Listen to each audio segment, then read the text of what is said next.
नमस्कार दोस्तों, स्वागत है आप सभी का आज की वीडियो में। मैं बहुत दिन के बाद में ये वीडियो आपके लिए प्रस्तुत कर रहा हूँ, जिसका रीज़न मैं कुछ ज़रूरी काम से रांची से बाहर चला गया था।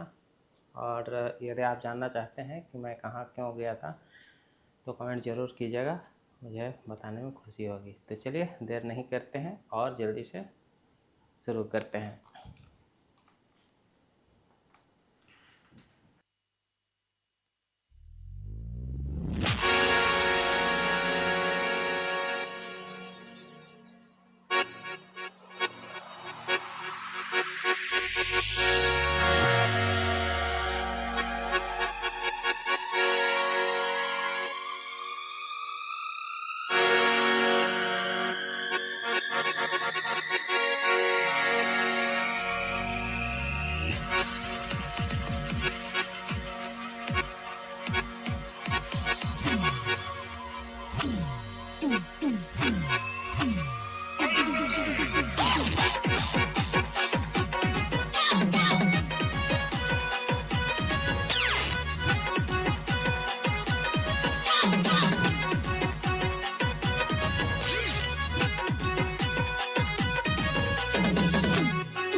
दोस्तों वीडियो कैसा लगा कमेंट करके ज़रूर बताइएगा। चैनल पर नए होंगे तो चैनल को सब्सक्राइब कर दीजिएगा और बेल आइकन को ऑल पे सेट कर दीजिएगा, जिससे हमारे आने वाले सभी वीडियो का नोटिफिकेशन आपको मिलता रहे। तो चलिए मिलते हैं किसी और नए वीडियो में, तब तक के लिए अपना और अपनों का ख्याल रखिएगा। जय हिंद।